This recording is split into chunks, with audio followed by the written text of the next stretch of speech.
Today, I'm thrilled to chat with Dr. Tracy Gapin.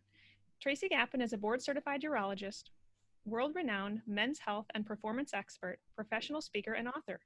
He has over 20 years of experience focused on providing Fortune 500 executives, entrepreneurs, and athletes a personalized plan to optimizing their health and performance. Dr. Gapin incorporates precision hormone optimization, peptide therapy, state-of-the-art biometric tracking, epigenetic coaching, and cutting-edge age management protocols to help men not just optimize their testosterone levels, but transform their health and vitality and reverse aging so that they can be the most amazing version of themselves. Welcome, Dr. Gapin. Hey, Stephanie, thanks so much for having me today. So I met Dr. Gapin at a small workshop in Milwaukee last fall, and I was so blessed to have randomly sat down by him and asked, well, what do you do? And he said he was a urologist, and I was so thrilled to hear he was a urologist that was for optimizing hormone replacement therapy, because unfortunately, locally, we do have some urologists that is not their specialty. Some of them will refer to me for assistance with that, and others are not for it. And so I was very thrilled to hear that you are for testosterone, but as we're going to get into today, you are for more than just optimizing testosterone. So That's right. I'm excited for this conversation today because we get to talk about men.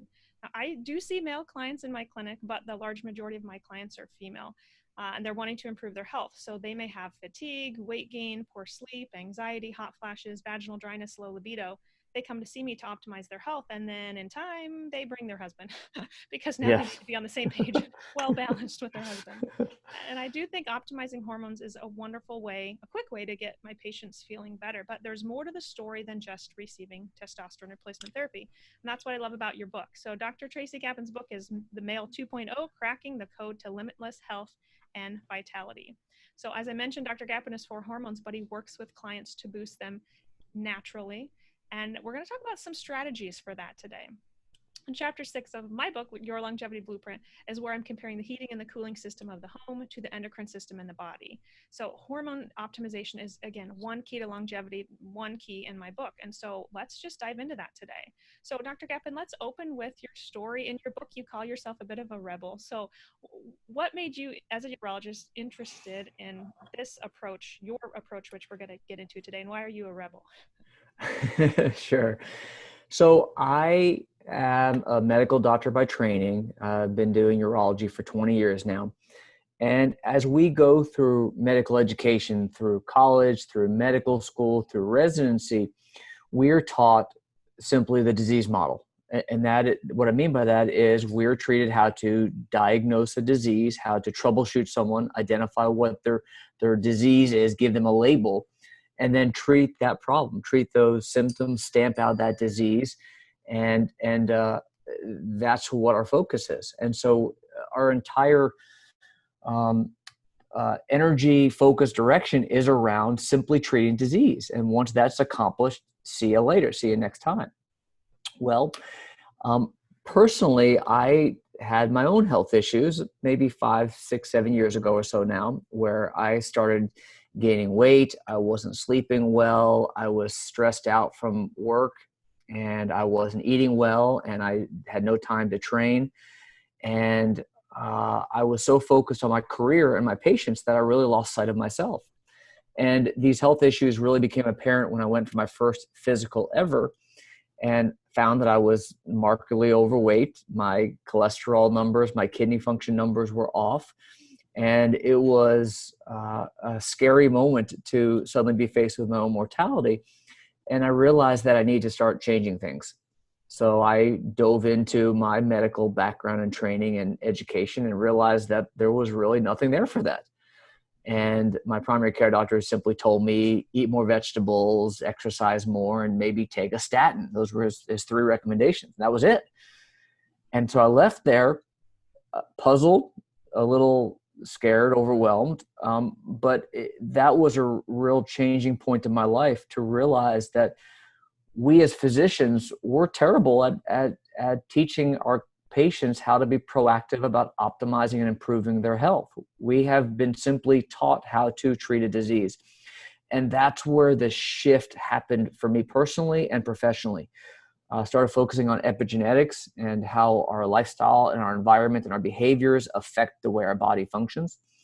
And that got me down the path of health and performance optimization. And that's become a huge passion for me. And my book is centered around that. And that's where I live personally, as well as what I preach to my patients. Wonderful. So I'm getting that part of this may have been lower hormone levels that you may have found with yourself, which piqued interest to maybe optimize your health and the health of your patients. So can we talk a little bit about why testosterone levels are plummeting in men? Sure. Do we have an Yeah. epidemic? What's going on here? Yeah, we certainly do have an epidemic. There have been 3 great longitudinal studies that have looked at this. There's a big one here in the U.S. that followed men for 15 years, and they found over a 30% decline in testosterone levels, 40% decline in free testosterone levels. And 2 European studies showed similar findings. And those studies even accounted for dietary factors, obesity, insulin resistance, stuff like that, that we know can definitely contribute to that. And so we recognize that there is a massive epidemic that we're experiencing where we're seeing testosterone levels plummet. We're seeing fertility levels plummet as well, in line with the testosterone levels. And so we know that there's something affecting testosterone function, or excuse me, testicular function, including testosterone and sperm motility and count, which we'll get to why in a moment. But you're absolutely right that there is an epidemic, and it's really affecting every aspect of men's health. And when a guy starts to experience low testosterone, there's a trickle down effect to that. He loses energy. He can't focus at work. He loses motivation to exercise and work out.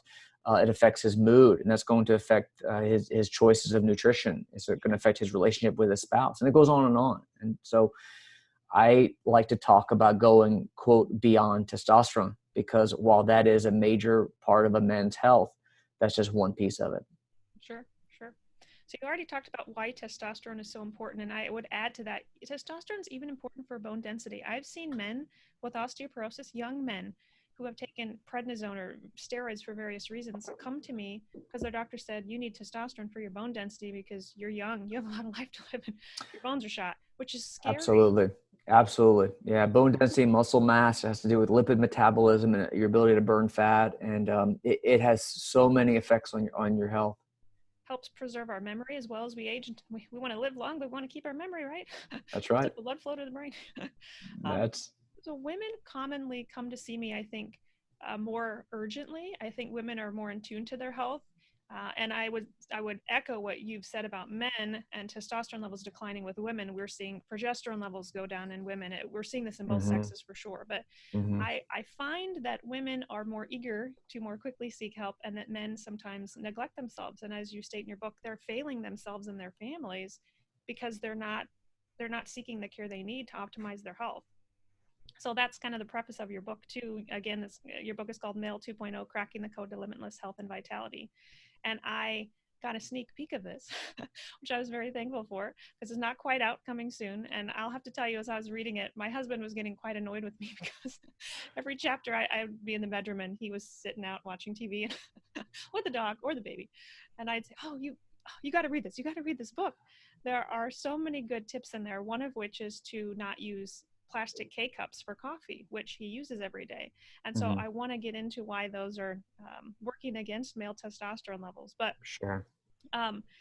Before we get into that, in your book, you also mention the difference between the male 1.0 and 2.0. So can you kind of differentiate that for us? Sure. Yeah, you're absolutely right that men don't typically want to seek out medical attention, if not for one main reason. And we all know what that is.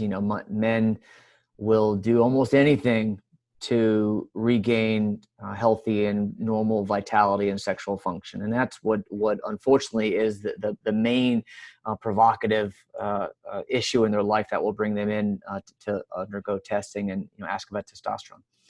But the main thing to understand with testosterone is that there are a lot of different factors involved in why it has diminished. Diet can certainly play a role in it. We know that there are a lot of healthy fats versus unhealthy fats. We know that sugar can definitely play a huge role as well. we can look at environmental toxins or endocrine disruptors. And I think this is really where the focus of our discussion is going to go here. And what I talk about in the book is we have found that there's a clear correlation between exposure to various endocrine disruptors and a decline in testosterone in men. And I want to quickly, as a disclaimer, state that this is not just testosterone. You know, we're seeing effects of endocrine disruptors on women and women's fertility and on immune function and increased risk of cancers and obesity and all kinds of other health problems as well. So endocrine disruptors, specifically here, I'll talk about how it affects testosterone, but I would be remiss to not point out that it has a lot of other health effects and issues as well. So, you know, you mentioned K-cups. I do mention that as one of the things in our environment, plastics in our life, that affect testosterone because plastics are made of phthalates. And phthalates are found in any plastic that's either bendable or clear. Plastic water bottles is a great example. You know, BPA or bisphenol A is used to make plastic water bottles as well. A lot of water bottles will say they're BPA free now, which is, you would think, great, but instead they're using BPS, bisphenol S, to get away from that. But they're also made with phthalates as well. And phthalates are important because they leach into the food and water that they're storing, especially when you're looking at warm products like a K-cup, or if it's a plastic food container that you're reheating, or if it's in a plastic water bottle that is maybe being stored in a closet for 3 months before you drink it. And these toxins are leaching into our food and water, and we're eating and drinking them.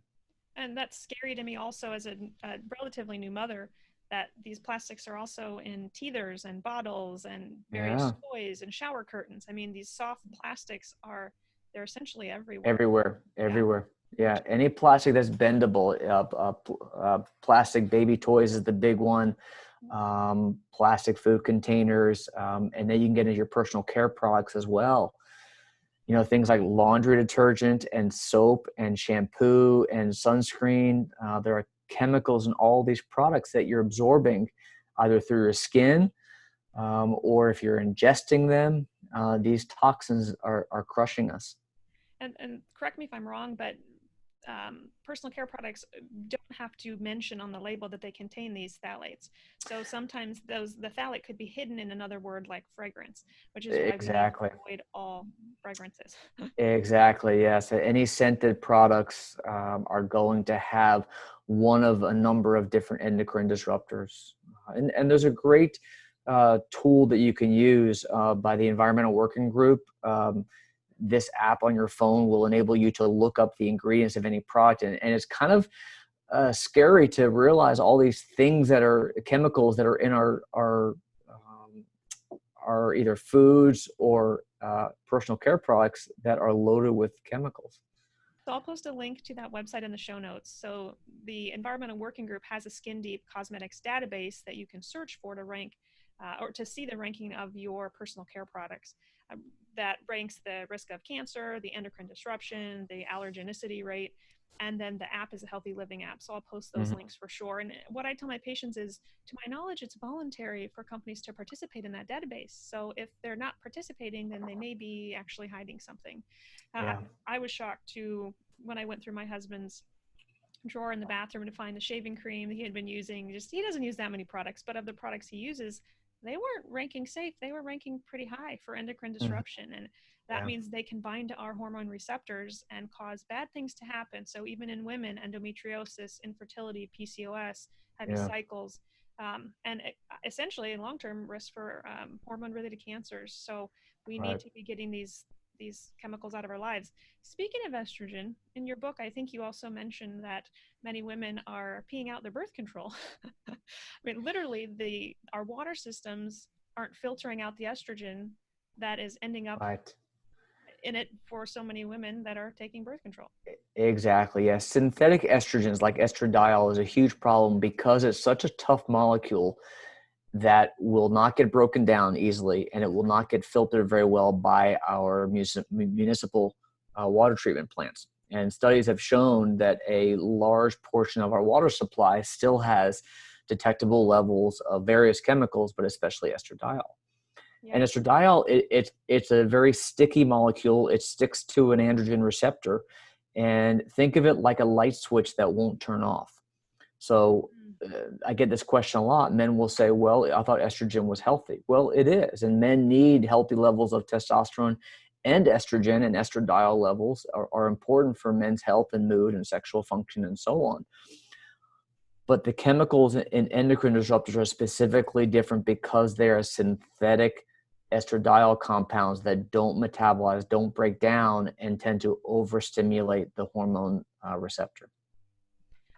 I find also many men who have more fat around their belly, at that beer belly, they're also going to secrete more of an enzyme called aromatase, which can convert that testosterone over to estrogen, further worsening their challenge. All the more reason why we need to detox these patients and help them lose weight to help them ultimately balance their hormones. So absolutely.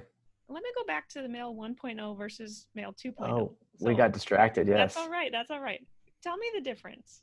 Yeah, sure. I'm sorry. I got so excited about all the other stuff. So male 1.0 is the approach to men's health that all men have practiced, experienced, and understood as what they're supposed to do. That is reactive. That means you go to the doctor when you're sick. That is, you follow the one-size-fits-all approach fad of the day of whatever they think they're supposed to do. Give you an example. Lately everyone's heard of bulletproof and bulletproof coffee and keto, and if I want to lose weight, all I got to do is just do keto. For a while it was the Atkins diet, and then it was just do purely plant-based, and then it was the carnivore diet, and there's all these different fads.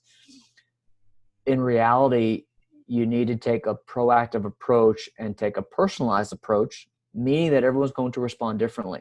And this comes down to our genetic blueprint and how everyone is uniquely different based on your genes. And that's going to affect how you're going to respond to your environment. So some people will do great with a certain diet. Other people will do very poorly. Saturated fat, which is found in red meat and pork and milk, cheese, dairy products. For some people, it can markedly increase your risk for cardiovascular disease and the early development of Alzheimer's disease. For other people, it's actually fine. It's actually healthy in slightly increased amounts. And so it's really important to understand your genes and how they affect your body's reaction to your environment. So male 1.0 is reactive. Okay. It is using a one-size-fits-all approach. It is relying on the old-fashioned way of health where we just treat it with a pill, or we look on WebMD and find the answers ourselves. Male 2.0 is an entirely different approach to transforming your health where we are proactive. We take a personalized approach by using our genetics to understand how we're going to respond to the environment. We take a data-driven approach. That means that we can look at biometrics, wearable technology. We could talk a lot about that fun stuff. And use data to actually, and leverage that data to make real decisions about our health. It's not relying on a one-size-fits-all model, and it's understanding that we're all uniquely different. Wonderful. Let's break both of those concepts down that you were mentioning, the wearable tech, and then also we'll talk more about epigenetics. So let's talk about wearable tech. So how do you incorporate that into your practice? I'm assuming as far as like monitoring sleep, because sleep is extremely important for your body to make hormones. You need to get restorative sleep. So how do you utilize that? Yeah. So I'm currently using two devices, actually. I'm using an Aura Ring and I'm using a Garmin Phoenix watch. And I'll explain some of the benefits of using different devices. So wearable tech allows us to track biometric data. And by that, I mean, we can look at, not just heart rate, but we can look at heart rate variability, which I'll talk about. We can track sleep. We can track not just the quality or the quantity of sleep, but the quality as well. And we'll talk about that. We can track steps. We can track our actual fitness activity level, and we can track stress levels, our nutrition if we wanted to, and we can look into some really complex physiology related to working out, like your load status, like your recovery status, your fatigability, different stuff like that. So backing up for a moment, if we can look at heart rate variability, which I think is one of the most exciting parts of tracking.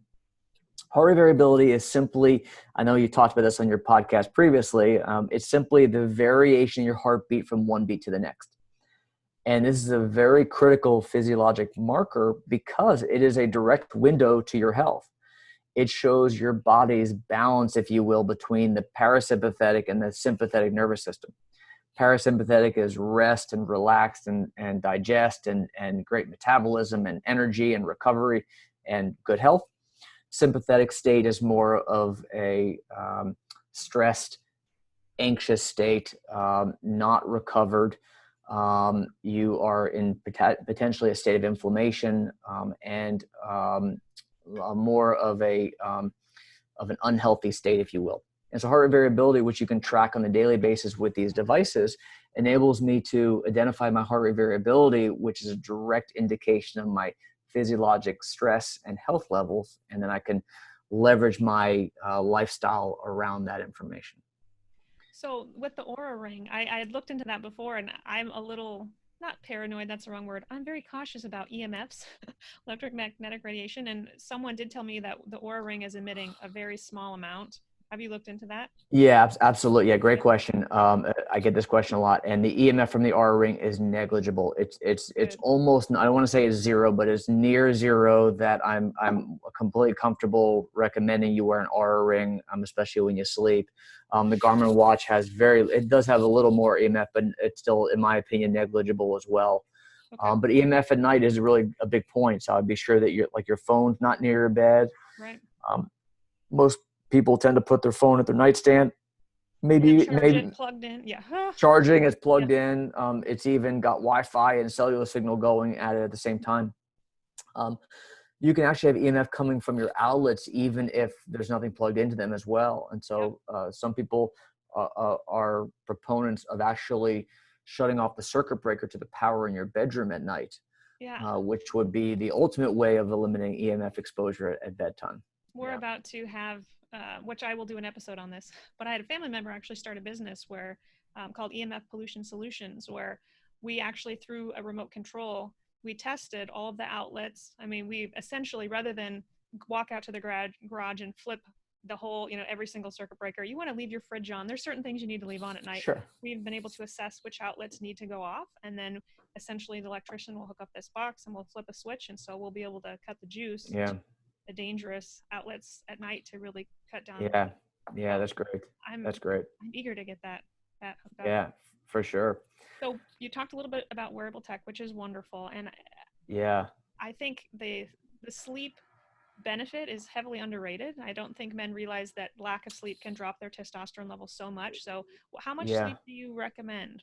Yeah, great question. So sleep is critically important, and that's the reason why I actually have two different devices, and I'll tell you why. The Aura Ring is probably the best wearable device to track quality and quantity of sleep. The other devices out there, there's the Whoop, there's the BioStrap, there's the Apple Watch, there's multiple apps on your phone, and then the Garmin has a sleep function as well. None of them are nearly as good as the Aura at tracking your sleep. And so the Aura will track the quality. And so let me dive deeply for a moment into the quality of sleep and why that's important. And then I will definitely answer your question.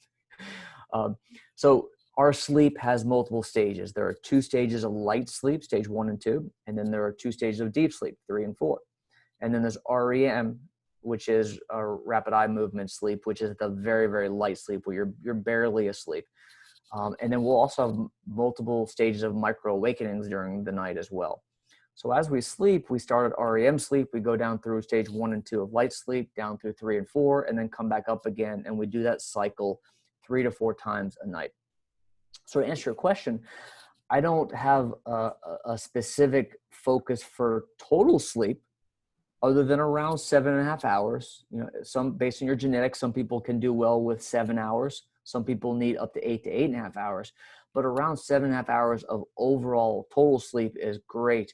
However, the reason why I went through that explanation is because just focusing on that, you miss the big picture.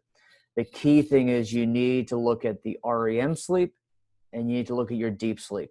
And those are the critical aspects of sleep for obtaining the restorative component of sleep that you're looking for, that you're needing. And the Aura Ring will break that down? It does. It absolutely breaks it down. So what you want to look at, you want to look at your REM time and you want to look at your deep sleep time. And those together, you want at least 3 hours combined between REM and deep sleep. Light sleep gives you actually very little benefit. It's really the REM plus the deep. Aim Okay, for 3 hours or more. Yeah. good to know. Yeah. Well, let's maybe go back to, unless I cut you off there, That's great. go back to epigenetics for a minute. So I know some of the genetic variants that I have, and I'm also looking at this with my patients. Um, Specifically, one of the variants you mentioned in your book is, I don't know how to pronounce it, but the GAD1 gene. Mm-hmm. These Yeah. individuals can't convert glutamine, or glutamate, I should say, to GABA. Glutamate's an excitatory neurotransmitter. GABA is a calming neurotransmitter. And I have never tolerated MSG well. I Mm-hmm. avoid it at all costs. I get heart palpitations and very fast heart rate. And in fact, I don't tolerate the glutamine supplement either, which I'm usually heavily advocating for with my patients because it's a very important, non-essential amino acid to heal the gut. So patients who have food sensitivities, we're putting on glutamine for months, sometimes years, to help. And that's something that I interestingly found out that I couldn't tolerate, and then that correlated with the genes that I had. So to me, just having that knowledge is so powerful. And so Yeah. I assume with your patients, you're looking at a lot of different genes as far as, again, the diet they need to be on, or how much sleep they need to be getting, or even maybe some nutrients that they need. So can you expand a little bit on how you use epigenetics and some important genes that you've found and have Sure. utilized your patients? Yeah, absolutely. And if I may, I'll just back up briefly for listeners who may not be familiar with the term epigenetics, because I tend to throw it around without even being sure to clarify what it means. Epigenetics, it literally means above the genes. But what we mean by that is that your genetic code is fixed for the most part. It does not change from what your parents gave you when you were first conceived. Your genes are stable, other than rare mutations. However, our environment, our lifestyle will affect the actual expression of those genes.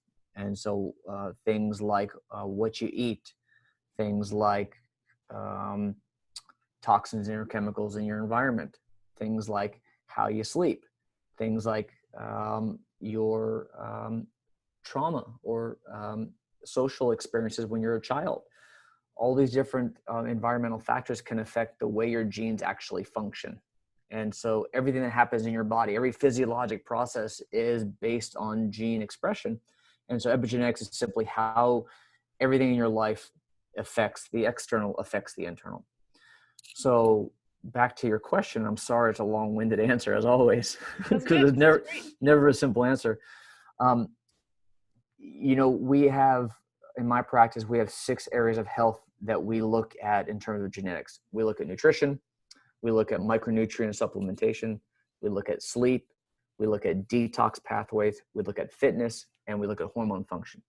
And in each of those 6 areas, we can look at specific genes that we know code for specific processes in your body. Like you mentioned, the GAD1 genes, which is, I love that gene. It's fascinating to look at.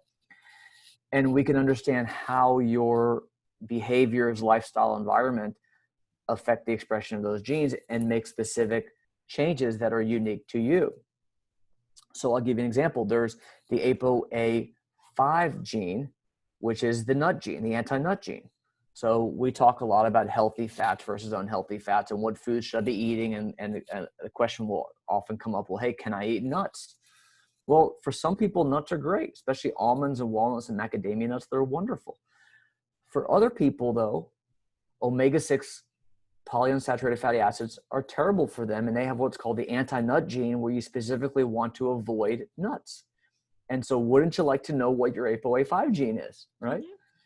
The ApoE gene relates to what we talked about earlier with saturated fat intake. Wouldn't you want to know what your ApoE gene says?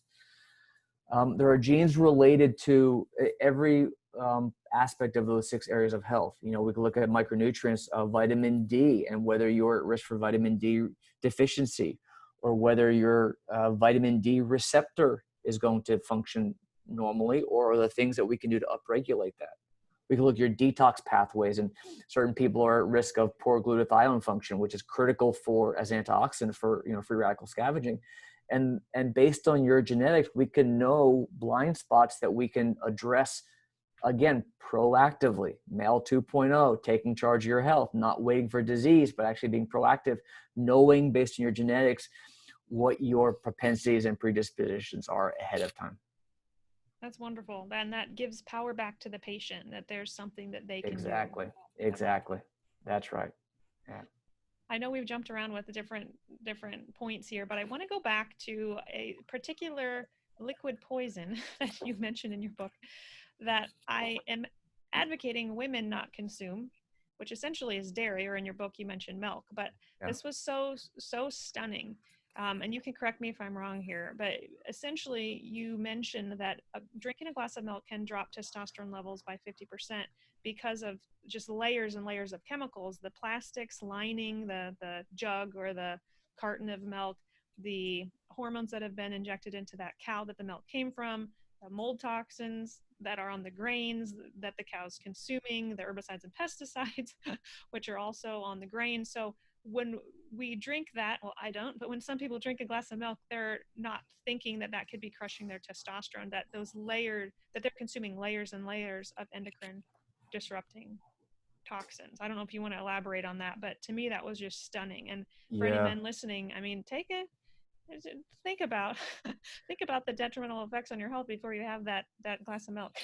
Yeah, it's powerful. There was a study that gave young, I think they were teenage, I think they were 13, 14-year-old boys. They gave them milk off the shelf of a grocery store. And they simply tested their testosterone levels before and 1 hour after they drank this milk. And there was a precipitous drop in their testosterone levels after simply drinking a glass of milk. And, that's just one glass. You think of milk over a lifetime. And, the mechanism of that is what you just described. I think is layers and layers of chemicals and toxins. And I like to say we are in a soup of endocrine disruption all around us. Sadly, yeah. Yeah. And so it's making decisions like that. I think a healthy alternative would be almond milk, for example, where, plant-based milk like that, where, yes, it still may be in a cardboard container lined with plastic. Yes, you're having to make choices, but you're doing the best you can. And these little decisions every day are what's really going to, over the long term, make a big effect. And by plant-based also, I just want to be clear to the audience, not soy. Not soy. Soy has estrogenic properties also. So that's not good. And I've gotten into some fairly fun but heated debates with colleagues and friends who are strong plant-based advocates and who love soy. And I think the literature is confusing because there is commercial bias, because there's a lot of money in the soy industry. Sure. And soybean oil is associated with massive companies that are making massive profits. And if there were studies that would hit them, it would not be very beneficial, obviously, in their mind. And so there are several studies out there that I believe have been bought by the soy industry. And that makes it very confusing when you go, the arguments will center around certain studies that have been pulled, but I would counter with studies that have shown clear health risks, and there's no commercial bias. There's no, there's no evil intent there other than just to get to the truth. Sure. So it is what it is. You have to accept that people are going to have their confirmational bias, and people are going to find studies to support their opinion. But I think the literature shows that there's some real dangers with soy. Agreed. Totally agreed. Yeah. Well, let's talk a little bit about labs that you think are really important to have tested to assess if there is a hormone imbalance, if hormones are not optimal. So can you just briefly run through what labs you would suggest the audience have checked? Yeah, absolutely. We'll start with testosterone. I think a testosterone level is obviously important. I would emphasize a free testosterone, however, is vitally important because especially men with higher SHBG levels or sex hormone binding globulin levels, their total testosterone may be reasonably okay, but their free testosterone is markedly decreased. Free testosterone is unbound to any serum proteins and is the bioavailable form of testosterone. I'll Oh, go interrupt ahead. you real quick Yeah. just to Yeah. tell the audience a little bit about SHBG. I like to explain to my patients it's like a sponge. It's carrier protein, it's a sponge. So it'll soak up your Mhm. testosterone that you actually want to be free and available out Yeah. there to help you. So we That's don't right. want that to be high, to be clear. Exactly. Exactly right. Yeah. And there are fun peptides which can bring SHBG down, but nonetheless, SHBG will diminish your free testosterone, so your bioavailable testosterone won't be where you need it to be. I'll also stop there briefly and mention that when you're looking at these lab results, you'll look at the lab test and it'll say normal range for testosterone is 250 to 1,000, which is a joke. It's a complete joke because that's simply from looking at standard deviation perspective, just the national averages and what the population level testosterone levels are. And those are clinically, quote, normal, but they're not physiologically normal or optimal. And so when you look at total testosterone, anything less than even 800, I would say is low.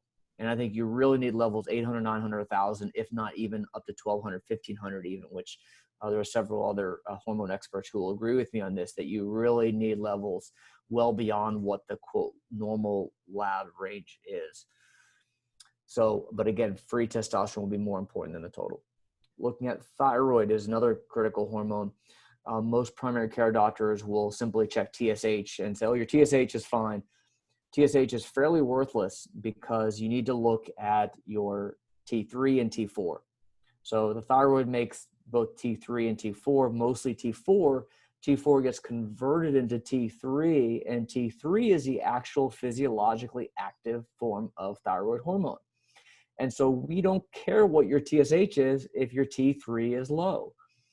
We also look at the reverse T3, which is kind of like the antibody, if you will, to T3. And reverse T3 can be elevated from stress and inflammation.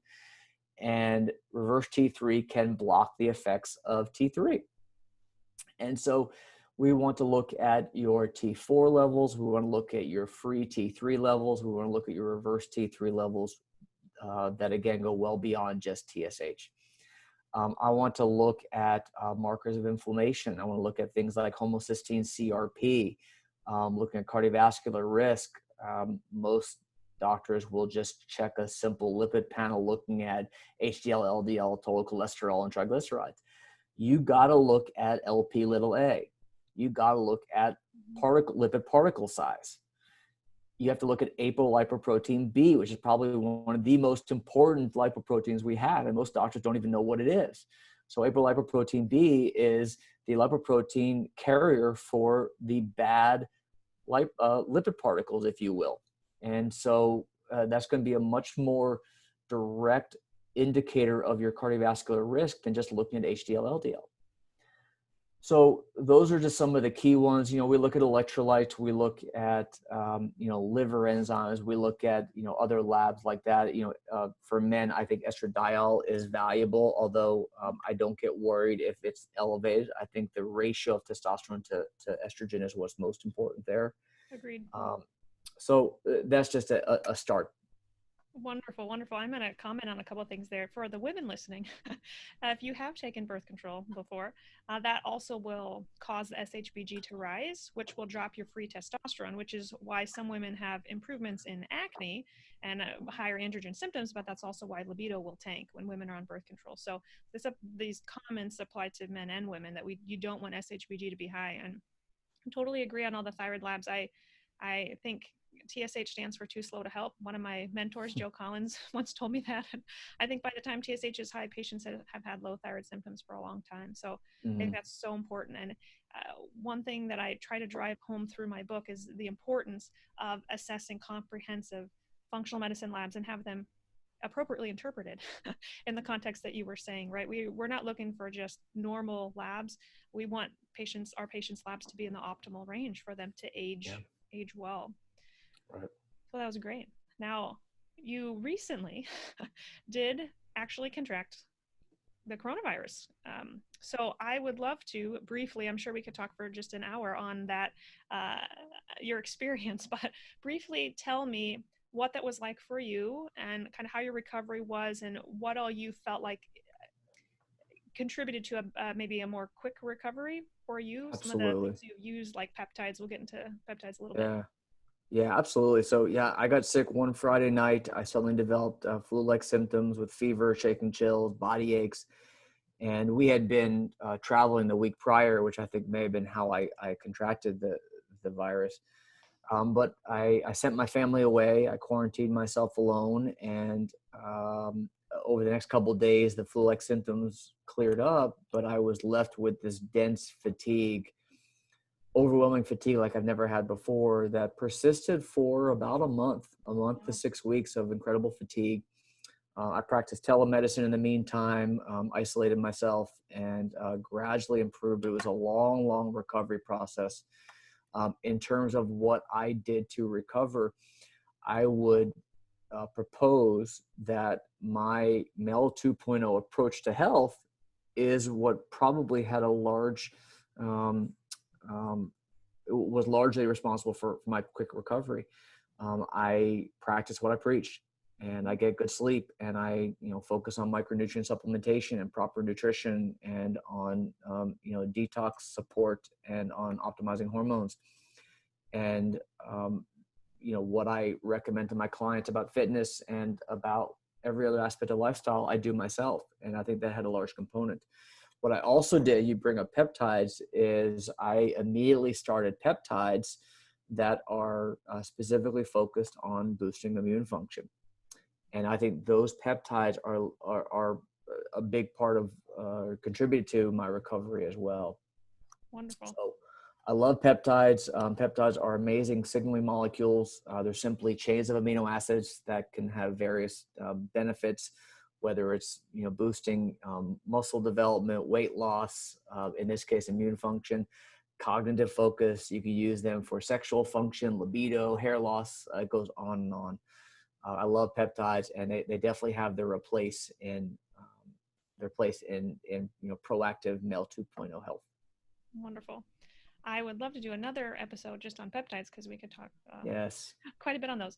But just to be clear to the audience, you literally were tested for the coronavirus. Like, you were tested, you had it. Yes. So now, out of curiosity, I'm wondering if you've had antibody levels tested to see if your IgG is rising, or do you know where Yeah. you're at? Yeah, so I got tested a couple days after I developed symptoms. I was tested at the time, which was middle of March. There was very little testing available. It was still a really challenge just to find a testing location. So I had to go to the local emergency room, where the local epidemiologist gave me permission to get the test done without being admitted. At the time, the only way to get a test was to be admitted to the hospital. I wasn't sick enough that I needed that. So I was able to get a test done. It took 10 days to get the test results back, which were Wow. positive. So all that time I sat waiting. So I tested positive, and then I tested again about 2 or 3 weeks later. I was negative at that point. And then about 3 weeks after that is when I got my antibody test done, and I was IgG positive at that point. So it's really just a positive, negative. It's a binary result. So I was positive for the antibodies, and I actually donated plasma as part of a convalescent serum donor study here locally. So I do have the antibodies. Yeah. That brings up a lot of questions, obviously, about immunity and how long they How stick long? Yeah. around. And obviously no one knows. A lot of people think they know, but no one knows. Well, I'm thankful. I'm sure you're very thankful that you had all this knowledge and that your Yes. body was in good shape when you were exposed. So your Yeah. outcome was good. So thankful for Yes. that. Um, Absolutely.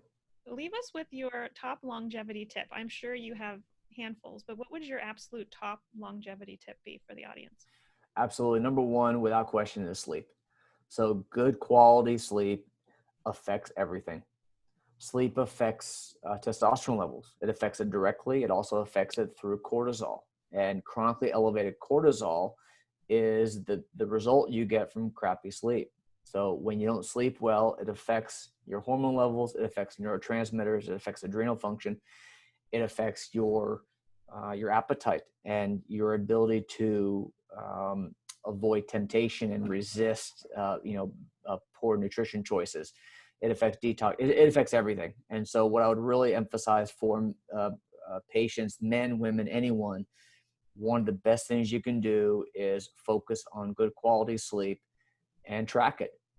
And, you know, a lot of guys will come in initially and they're like, yeah, I sleep fine. Well, yeah, you sleep 7 hours, but when I look at your data, you're only getting an hour and a half of REM plus deep sleep combined. So that's crappy sleep. And then we can focus on how to improve that. Wonderful. Thank you. So tell me where listeners can get your book and where they can find you and connect with you. Thank you so much. So my website is smartmenshealth.com. And my book will be coming out shortly. It will be on Amazon as well as on my website directly. And I hope you check it out. Wonderful. Well, I hope this has piqued the interest of all those listening in, men and women, that this will motivate them to make some changes in their life that will contribute to higher hormone levels and ultimately longevity. So as you say in your book, doing nothing is not the answer, that the time really is now to take control of your health. So I'm incredibly thankful that you have shared with us, with our listeners, just ultimate strategies. So thank you so much for your time. And I believe your mission also is to, again, inspire men to become more present husbands and fathers and leaders. And I absolutely love that, because that's what our world needs. That's what we need. And I thank you for that being your mission. I appreciate it, Stephanie. Thanks so much for having me today. Thanks.